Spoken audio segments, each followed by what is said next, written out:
আপনারা দেখছেন sky news 24। চাঁপাইনবাবগঞ্জের শিবগঞ্জে ইটবোঝাই ট্রলি উল্টে নিহত এক, আহত এক। মোহাম্মদ ইমরান আলী, গোলাপ। চাঁপাইনবাবগঞ্জ প্রতিনিধি। চাঁপাইনবাবগঞ্জের শিবগঞ্জ উপজেলায় ইটবোঝাই ট্রলি উল্টে আব্দুস সামাদ ৩৫ নামে এক ট্রলিচালকের মৃত্যু হয়েছে। এ ঘটনায় তার ছোট ভাই সারোয়ার ১৭ গুরুতর আহত হয়েছেন। বুধবার ৮ই এপ্রিল সকাল ৮টার দিকে চাঁপাইনবাবগঞ্জ সোনামসজিদ মহাসড়কের শিবগঞ্জ উপজেলার নয়লাভাঙ্গা ইউনিয়নের হরিনগর এলাকায় এ দুর্ঘটনা ঘটে। নিহত আব্দুস সামাদ শিবগঞ্জ উপজেলার রানীবাড়ি চাঁদপুর গ্রামের জালাল উদ্দিনের ছেলে। শিবগঞ্জ থানার এসআইডি কে তন্ময় জানান, ইটবোঝাই ট্রলিটি নিয়ন্ত্রণ হারিয়ে উল্টে গেলে ঘটনাস্থলেই ট্রলিচালক আব্দুস সামাদের মৃত্যু হয় এবং তার ছোট ভাই সারোয়ার গুরুতর আহত হন। স্থানীয়রা আহত সারোয়ারকে উদ্ধার করে চাঁপাইনবাবগঞ্জ সদর হাসপাতালে ভর্তি করেন। বর্তমানে তিনি সেখানে চিকিৎসাধীন রয়েছেন।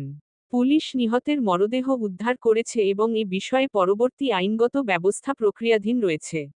মোহাম্মদ ইমরান আলী, গোলাপ। চাঁপাইনবাবগঞ্জ প্রতিনিধি। তারিখ ৮ই এপ্রিল ২০২৬। ওর আব্বার নাম হচ্ছে জালাল। ওনার নাম হচ্ছে আব্দুস সামাদ। ওনার আপনার অনেক আগে থেকেই পাওয়ার টিলার ছিল, নিজস্ব পাওয়ার টিলার। সে পাওয়ার টিলারের ইট আনতে গেছিলো আপনার ভাটা থেকে। ইট আনার পথে নিজে কীভাবে আপনার অ্যাক্সিডেন্ট হয়ে মারা গেছে।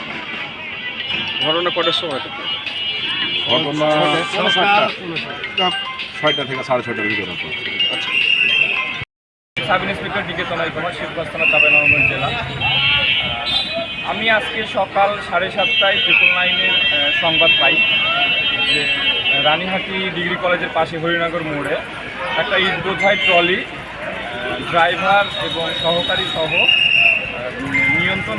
নিচ থেকে নিয়ন্ত্রণ হারিয়ে দুর্ঘটনার ফলে ট্রলিটি উল্টে গিয়ে ড্রাইভারের উপরে চাপা পড়ার পরে স্থানীয় জনগণ উদ্ধার করে ইটগুলো সরিয়ে দেখা যায় ওনার মাথায় গুরুতর জখমের চিহ্ন দেখা যায় এবং প্রাথমিক দৃষ্টিতে মনে হয়েছে উনি মারা গিয়েছেন ঘটনাস্থলে। আমরা পরবর্তীতে ওইখানে গিয়ে উদ্ধার কাজ সম্পন্ন করে আইনগত বিষয়গুলো সম্পন্ন করে আমরা শিবগঞ্জ উপজেলা স্বাস্থ্য কমপ্লেক্সে নিয়ে আসার পরে কর্তব্যরত চিকিৎসক ওনাকে মৃত ঘোষণা করে। আমরা এগুলো আইনগত প্রসেস সম্পন্ন করার পরে আমরা লাশ পরিবারের নিকটে হস্তান্তর করি।